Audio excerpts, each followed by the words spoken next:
Oh, hi. Glad you could make it. Hey, there's quite a few of you today.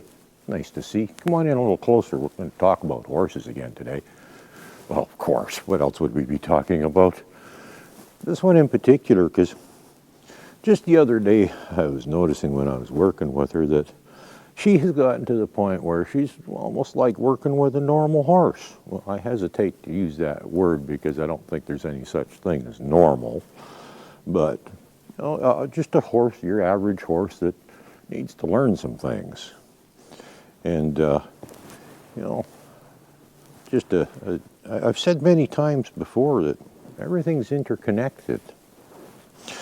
And I want to talk a little bit about that because I was actually trying to figure out what actually happened that was such, that if there was one thing that created such a phenomenal transformation in this horse, because, I mean, from when I first started working with, you wouldn't know this was the same horse. And I was really puzzled, just thinking, what created this huge change, this transformation? And then I realized, no, it's like I say, all things are interconnected. It was no one thing. Because, well, we haven't been doing just one thing either. We've actually been doing quite a few different things. I mean, and we've been doing basically everything that we would do to train a horse that's never been ridden, even though she has been ridden, not terribly successfully, but she does have a little experience in her past. So she's got that going for her, helps her learn a little quicker. But a lot of the stuff I'm doing with her, I don't believe has ever been done. As far as I can tell, some of it I've actually had confirmed it's never been done. And, even though she supposedly had lots of groundwork done, well, there's, quantity and then there's quality. And, well, in my case, quite a bit of variety too. I like to try and do as many different things as possible. So what created this incredible change, this transformation of this horse? Well, it wasn't one thing, it was everything.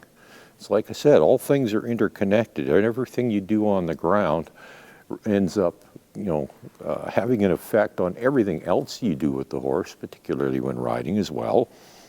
And that's why I emphasize so much the basics and a lot of groundwork, and not just a lot of groundwork, but good groundwork, quality groundwork, and a lot of variety in your groundwork. Not just mindlessly running the horse in circles for half an hour. That doesn't accomplish a darn thing, even though a lot of people still do that. And they think it is necessary for some reason, one or the other. They've been told to do it.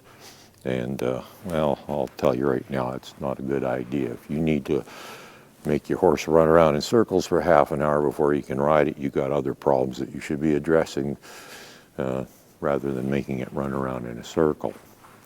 But what created the transformation in this lovely, lovely horse? Not one thing, a little bit of everything. And, well, I suppose there's one thing primarily, time. We put some time into this horse. We've been spending time with her, and she's learning because of the time she has spent with me that, she doesn't have to be all worried when she's with me, that, it's okay being with the human, that the human is actually pretty cool. They can take care of things and nothing bad ever happens when she's with me. So hey, maybe that's not such a bad deal. Maybe she doesn't have to be with other horses all the time and she doesn't have to worry about things because there's really nothing to worry about. And that's kind of what we've been trying to accomplish. So, what was it? No one thing. A whole lot of everything. And that's why I say everything's interconnected, because absolutely everything you do with your horse is going to have an effect on pretty much everything else, either directly or indirectly. And, I can't emphasize this enough. And there was one guy who said, what you get on the ground is what you get in the saddle.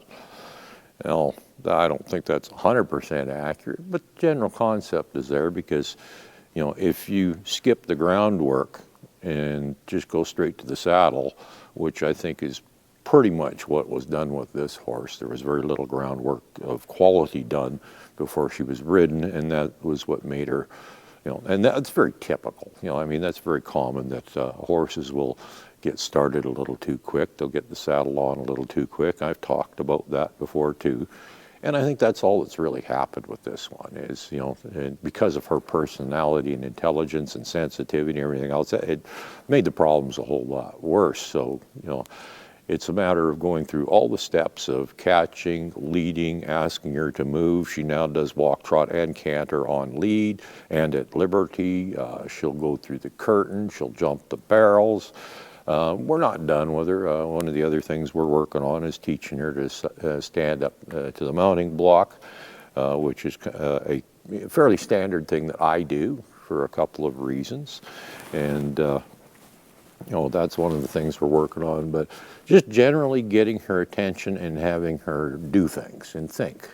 And she's proven that she's taken that change where instead of just reacting all the time to things, she stops and thinks about things, and that's what you want. So, this is why I so much emphasize the basics and groundwork, because it makes your saddle time a whole lot easier, a whole lot safer, far less that you're going to have to teach the horse once you get into the saddle, because one of my goals is to teach the horse as much as possible from the ground before you get on it. So basically, once you get in the saddle, the horse already knows how to be ridden, even if it's never been ridden, because you're not going to ask anything that the horse doesn't already know. And, that's key to calm, relaxed horse when you're riding, is one that it's not going to be overwhelmed because, hey, I don't understand. These are new things happening. No, none of that happening. It's all going to be just everything, if I pick up a rein to turn her head, see how easy that is? That's what's going to happen when I'm in the saddle. I'm on the ground right now. I haven't been on her back yet, but already I know what's going to happen when I pick up a rein. She's going to turn her head just like that. See how easy that is? And that's, there's no tricks to this stuff. It's just a matter of, being thorough. And I'll quote one other guy that I know of. He's an active clinician. He's a pretty good horseman. And although I think he's pretty skilled and talented, he's a pretty humble guy. And he says, I'm not talented, I'm thorough. And that's his key to good horsemanship and training, is to be thorough. Don't miss anything. Don't skip steps, because anything that you leave out is going to affect something else somewhere down the road, and that's something you don't want happening. So that's one of the things we're doing is, we're just being thorough. We're going through as many different steps as possible. Well, when you first joined me, you saw me throwing the flag over. Oh, we're desensitizing to the flag. One of many, many things that we're doing, and believe me, when I say I'm doing many things, there are quite a few. And there's lots to be done before you ever throw a saddle on. Are we going to have a saddle on her soon? Well, might be a little while yet, but at the rate she's going, I don't think it's going to be near as long as I originally thought. She's progressing quite quickly, actually. But we're not going to get in a hurry. We're going to make sure everything else ahead of that is really, really good before we put the saddle on, because like I said, everything's connected, and everything that we're doing now is going to make a difference in what happens later on. And this is one of those things that I just cannot emphasize enough. I really promote heavily. This is my area, and what I do is I specialize in the groundwork part. And I've talked to guys that specialize more in the ridden stuff, and 9 times out of 10, when people are having problems with their ridden work, it goes back to something that was or was not done on the ground. When I say was done, it wasn't done properly, or it wasn't done at all. And they end up going right back to the groundwork to fix the problem so that they can have a successful ride. So that's the importance. If you do all this stuff and take your time, you're not going to struggle later on with problems in the saddle. You're going to be able to deal with them.